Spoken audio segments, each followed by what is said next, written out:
Thank you, beloved, for bringing in that question. It's a very tricky one, and it's a very common situation with most marriages. It's something that has gone on for a long time now, and one of the best way would be that when he's in a good mood, you play this video with him, you watch this video with him, and I think he would get some understanding on what we are talking about. Men and sexuality, men and their fertility issues. This is one thing that worries a lot of men, including myself, because one of the things that form the ego, the masculinity, the pride of a man is his sexual performance.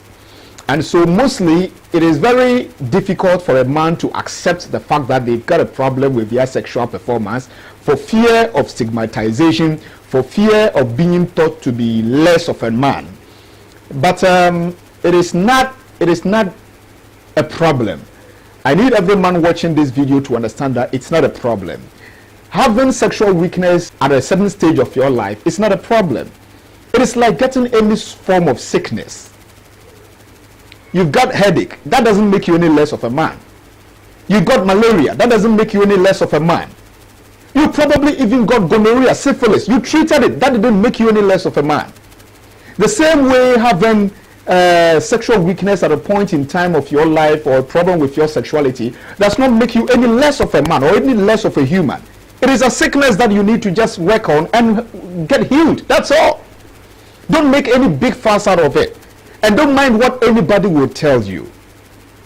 Just as when you had that malaria, you trusted the medicals to help you heal. Just as when you had whatever sickness, you trusted the doctors to help you with. When you get a problem with your sexual issues, you need to go forward and get a help. There are doctors that will be ready to help you out with this. One thing you need to understand is, in our life as we grow, many changes are bound to come in our life. The food we eat, the stuff, the chemicals that are surrounding us, the air that we breathe these days.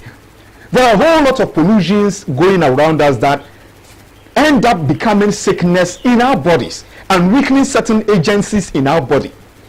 When you get that, all you need to do is to find a solution.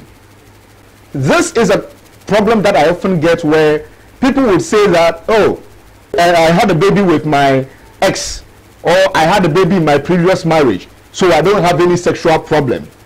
Just as you didn't have a malaria last week, but this week you have malaria, the same way it is. So the fact that you had a child before does not mean you cannot get sexual problem. You cannot get erectile problem, you cannot get low sperm count, you cannot get low sperm mobility. You need to work on it. It is sickness and it can come at any point in time. And this is not a matter of faith. This is a matter of standing and finding solution to the problem that has come. So, the fact that you had a child, or even with your present wife, you've had one child or other, does not mean that the next moment you cannot get sick. The same way with women as well. The fact that you've had one child before does not mean that you cannot have problem with your fertility, and so that you cannot continue having babies again. If that comes, all you need to do is to seek medical help. The doctors will look at what is going on. They will make you go through some few tests and then decide what is going on, and by that they will give you medication and you get healed. The dangerous aspect of it will be you don't find help and then you sit down and wait for it to worsen. That is where by the time you get to the hospital, everything must have collapsed in your system, and there will be little or nothing that can be done about it. So the earlier you detect, the better for you. There are women, and you ask the breast cancer advocates, they will tell you most of the problems with breast cancers were detected by their husbands. It is the men that even detect the lumps in the breast of the women. The same way you, the man, might not even see that you are weakening. It is the woman you are with, it is your wife that will see that you are weakening. So if your wife tells you that something is going wrong with your sexual performance, that shouldn't make you get offended. That should rather let you know that she wants the best for you, she loves you so much, and she wants the marriage to be enjoyable. And so she's expecting you, or she's telling you to seek help so that you can both enjoy it together. I hope this will help you, and I hope this will give you the necessary advice you need. If you still need help, our office is still open for everyone, and we go extra mile. If you want, you can come. We will sit down with you, find what is going on, and direct you on what to do one-on-one. This is a matter of private issue, and no doctor you will go through will go about telling people that you came there with sexual weakness or what. It is not their business. The doctors sign a bond of confidentiality. They don't go about disclosing your problem. So go, even if you are not sure of your wife, what your wife is saying. Just get up one day, go to the hospital, let the doctors check what is happening one-on-one on your own. And then when they give you medication, take the medication and be better. It does not help when you stay away from this. You are rather compounding problems for yourself. And as I finish this message, let me give this warning. Be very careful of buying medicines from the counter or from people who claim to know medicines, standing in cars, standing by the roadsides, advertising things that they claim to be sexual appetizers and the rest. I'm telling you, most of them, and in fact I can say over 90% of them, are deadly than the thing they say they cure. Yes, you may just have to be raised for maybe 5 minutes or get a little bit of a boost for a while, but the deposits that the components of the medicines will put in your body is usually very dangerous than even what you are asking it to solve for you.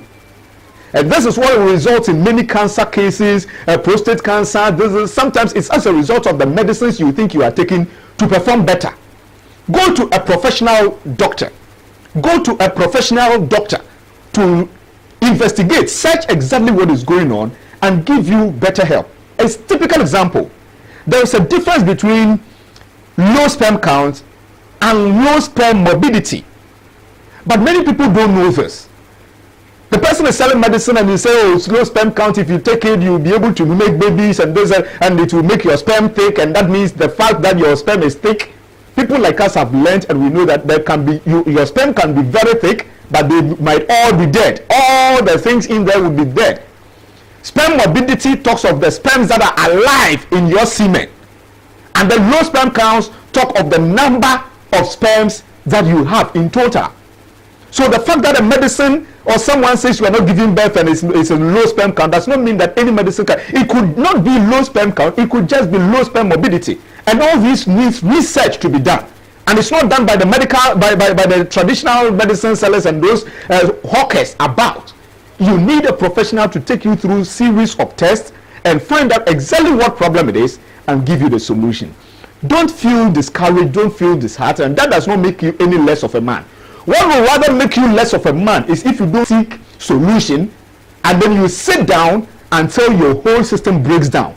That way, I'm telling you, you will be less of a man. Thank you very much. You can call our hotlines and we will help you to get better. God bless you. Keep watching Marriage TV. The best for you is on the way coming. Thank you.